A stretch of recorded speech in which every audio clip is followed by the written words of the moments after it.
Before we begin, imagine this. You are not watching a story, you are inside it. You are born in a quiet village, far from anything that matters. Not far enough to be forgotten, but far enough to be invisible. The year is somewhere between change and collapse. The old ways are still standing, but only just. People whisper about reform, about new laws, about a future that sounds nothing like the present, but none of that reaches your home. Because your world is small: rice fields, mud paths, a wooden house that creaks when the wind speaks too loudly, and hunger that visits more often than guests. Your father rarely smiles, not because he is cruel, but because life has taken the space where smiles used to live. His hands are always cracked, his back never straight. He measures time not in days, but in harvests. Good harvest means survival. Bad harvest means debt. And debt is something that never leaves. Your mother does not complain. She moves like someone who has already accepted everything. Her fingers are always working, spinning thread, patching cloth, feeding silkworms that never seem to eat enough to save you. At night, when the house is quiet, you sometimes hear her crying, softly. So softly you're not sure if it's real. You are the eldest, which means you learn early how to carry water without spilling, how to stay quiet when adults talk, how to pretend you're not hungry so your siblings can eat. You don't remember when childhood ended, only that it did. But sometimes there are festivals. For a few nights each year, your village transforms. Lanterns glow like captured stars, music drifts through the air, and performers arrive from the city, men dressed as women, faces painted white, movements too perfect to be real. They glide, they smile, they become something else entirely. Someone whispers a word, geisha. You don't understand what it means, but you understand one thing: they are not like you. They are not bound to dirt and hunger. They are beautiful. That word stays with you. It grows quietly, like a seed planted without permission. Years pass. You grow taller, thinner, hungrier. And then, everything breaks. The crops fail, not slowly, not gradually, all at once. The rice rots before it ripens. The silkworms die in their trays. The air itself feels wrong, heavy, unforgiving. Your father stops talking. Your mother stops sleeping. The house becomes quieter than ever. And then one evening, he calls you outside. The sky is dim, the kind of dim that makes everything feel final. He doesn't look at you when he speaks. Would you like to live in the city? You blink. You've never been asked a question like that before. Not one with choice. You nod. Of course you nod. The city means food, clothes, light, a life that looks like those festival performers. He continues, would you like to become something important? You nod again, faster this time. He finally looks at you, and for a moment, you see something strange in his eyes. Not pride, not happiness. Something heavier? Regret. Your mother is inside. She doesn't come out, but you hear her, trying not to cry. That is the moment everything changes. But you don't know it yet. A week later, you leave. You wear your best clothes, which isn't saying much. But your mother washed them twice, as if that could make them worthy of wherever you're going. The walk is long, longer than anything you've ever known. The village disappears behind you. The fields fade, the air changes, and then you see it. The city. It is louder, brighter, faster, alive in a way that feels overwhelming. Lanterns hang like constellations, voices overlap, footsteps never stop. You stay close to your father, because for the first time, you feel small. He leads you through narrow streets, through places where people don't look at you, but seem to see everything, through doors that open and close like secrets. And then, you arrive. A house. Not large, not welcoming, just still. The door slides open. A woman stands inside. She does not smile. She looks at you the way people look at objects they are considering buying. You don't understand, but your body does. Something feels wrong. You're brought inside, told to stand straight, turn, speak, open your mouth, walk, stop. Hands touch your face, your arms, your posture. You're not greeted, you're inspected. Then, papers appear. Money changes hands.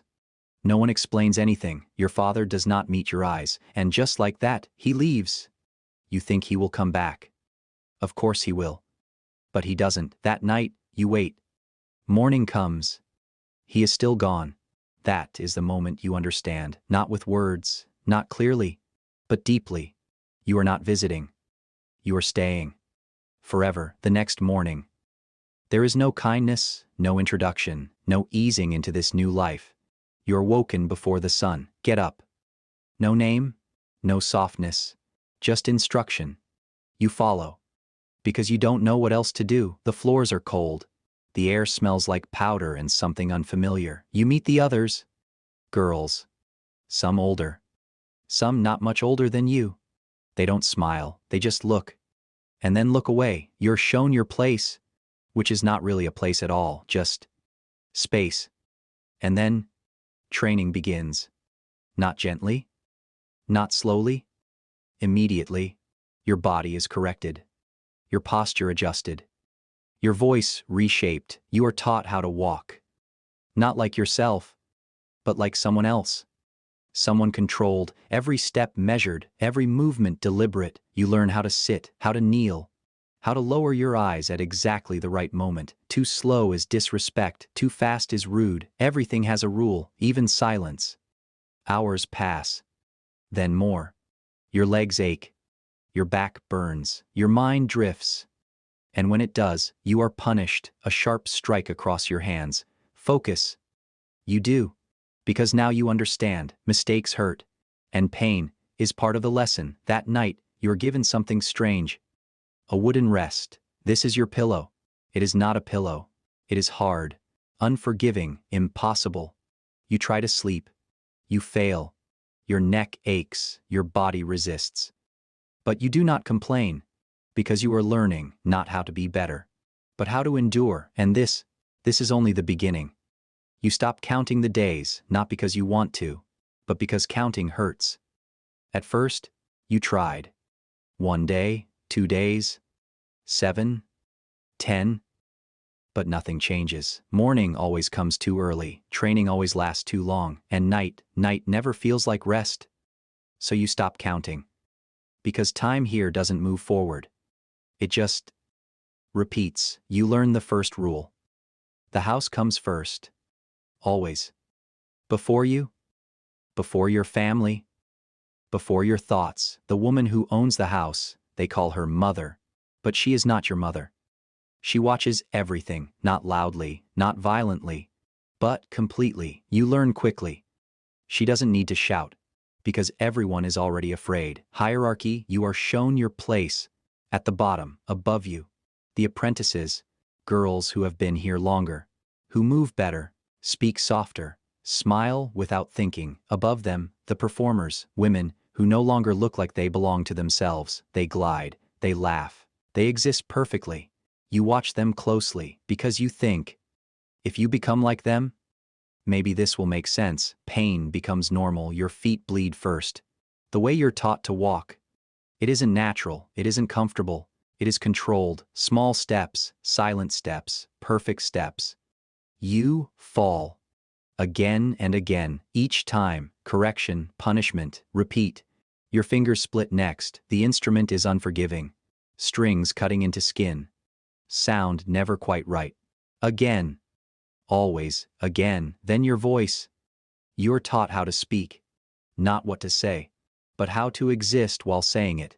Too loud? Wrong. Too soft? Wrong. Too real? Wrong. You begin to understand something terrifying. You are not being taught skills, you are being reshaped. You try to leave. It happens suddenly, one night. You remember home. Not clearly, but enough. The smell of rice. Your mother's hands, your father's silence. It hits you all at once. I want to go back. You whisper it at first. No one responds, so you say it louder. I want to go home. They laugh, not cruelly, not loudly, but in a way that makes your chest tighten, because they're not laughing at you. They're laughing at the idea. You go to her, the mother. You kneel, like you were taught.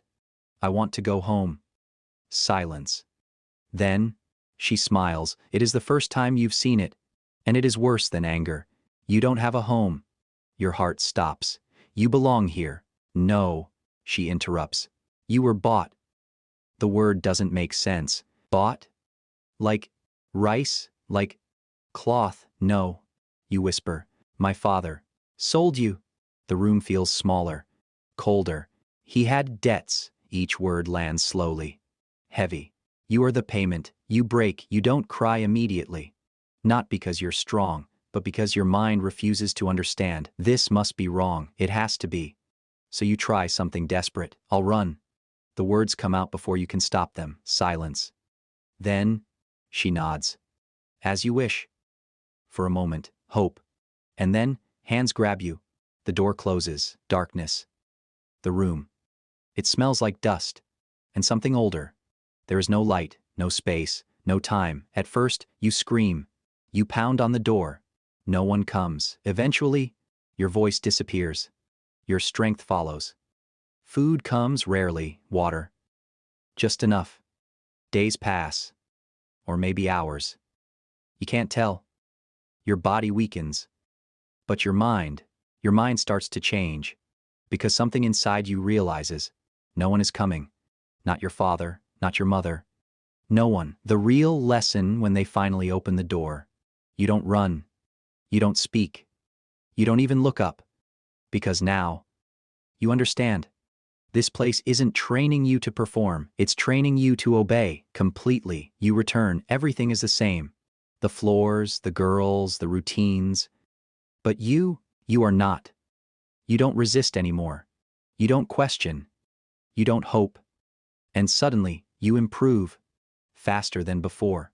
Because now, there is nothing inside you fighting back. Transformation begins. Your steps become smoother. Your voice softer. Your movements precise. The pain doesn't disappear. But it changes. It becomes background noise. Something expected. Something normal.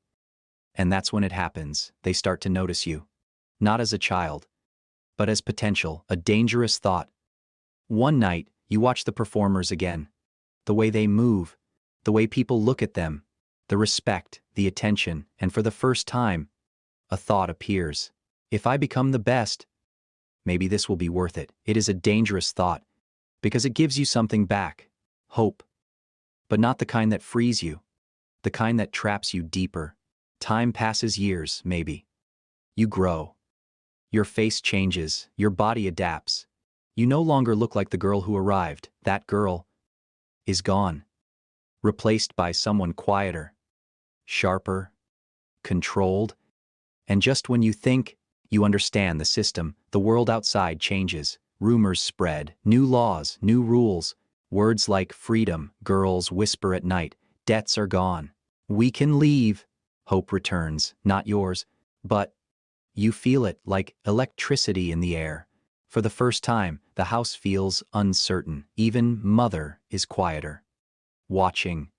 Waiting. And then, the announcement comes. You are free. The words echo. Impossible. Unreal. Free. You imagine it. Walking out. No permission. No fear. Your own life. Your own choices. Yourself. But then, papers arrive. New papers. New words. Same truth. You were never a slave. You were a student. The girls look confused. So the debt still exists, just renamed. Training fees, living costs, clothing, lessons, everything itemized, everything legal. You may leave any time. A pause. After you repay what you owe. Silence. Because now, everyone understands. No one is leaving, not ever. The illusion is complete. You feel it then. Not sadness, not anger. Something colder. Acceptance. Because now, you see the system clearly. It doesn't trap you with chains, it traps you with numbers. And numbers never end. And you stay not because you want to, but because there is nowhere else to go. And slowly, quietly, you become exactly what they wanted. Perfect. Controlled. Beautiful.